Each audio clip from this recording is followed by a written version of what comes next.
বন্দে মাতৰম আমাৰ ৰাষ্ট্ৰগীত আজি 150 বছৰ হ'ল ইয়াৰ ৰচনা হোৱা। মই এই মুহূৰ্তত যিগৰাকী মহান সাহিত্যিকে দেশভক্তই এই গীত ৰচনা কৰিছিল বংকিম চন্দ্ৰ চেটাৰ্জী, তেখেতক মই গভীৰ শ্ৰদ্ধাঞ্জলি জ্ঞাপন কৰিছোঁ।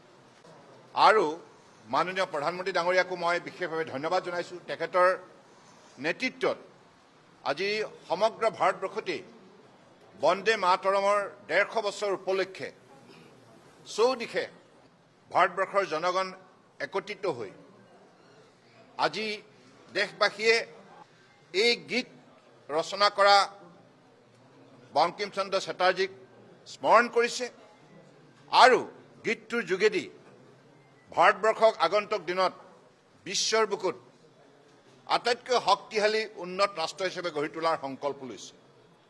কাৰণ আপোনালোকে জানে এই গীত ৰচনাৰ জৰিয়তে সমগ্ৰ ভাৰতবৰ্ষতেই মানুহৰ মনত এটা শক্তিশালী আধ্যাত্মিক চেতনা, ভাৰত মাতাৰ প্ৰতি সমৰ্পিত ভাৱনাৰে প্ৰতিগৰাকী ভাৰতীয়ই নিজৰ ৰাষ্ট্ৰীয় কৰ্তব্য নিষ্ঠাৰে পালন কৰা আৰু এই গীতৰ পৰা অনুপ্ৰাণিত হৈ ইংৰাজৰ বিৰুদ্ধে স্বাধীনতা সংগ্ৰামত প্ৰতিগৰাকী ভাৰতীয়ই নিষ্ঠাৰে আত্মনিয়োগ কৰা আৰু ভাৰতবৰ্ষৰ বুকুত বিৰাজমান সাংস্কৃতিক, সামাজিক, ভৌগোলিক, আধ্যাত্মিক যিমানবিলাক শক্তি, এই শক্তিবিলাকৰ সন্দৰ্ভত মানুহে এটা সঠিক চেতনা লাভ কৰা।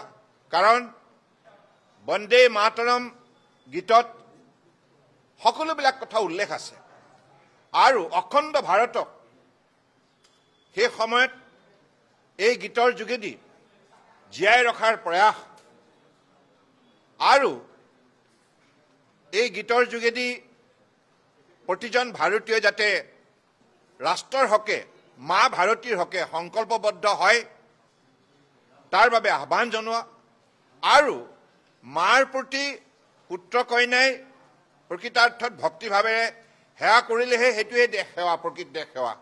গতিকে এই গোটেইবিলাক বাৰ্তা লৈ ভাৰতীয় প্ৰতিগৰাকী ব্যক্তিয়ে বিশেষভাৱে উৎসাহিত হৈছিল, প্ৰেৰণা পাইছিল আৰু আমাৰ ৰাষ্ট্ৰগীতৰ যোগেদি ভাৰতবৰ্ষৰ একতা, অখণ্ডতা আৰু সাৰ্বভৌমত্বৰ সন্দৰ্ভত সেই সময়ত চেতনা প্ৰদান কৰিছিল।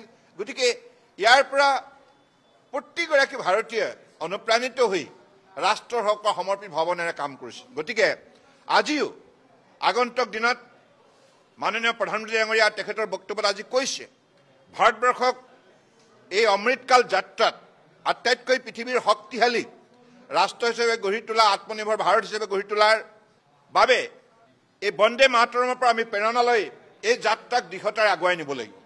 গতিকে মই বিশ্বাস ৰাখিছোঁ যে বছৰজোৰা কাৰ্যসূচী অনুষ্ঠিত হ'ব।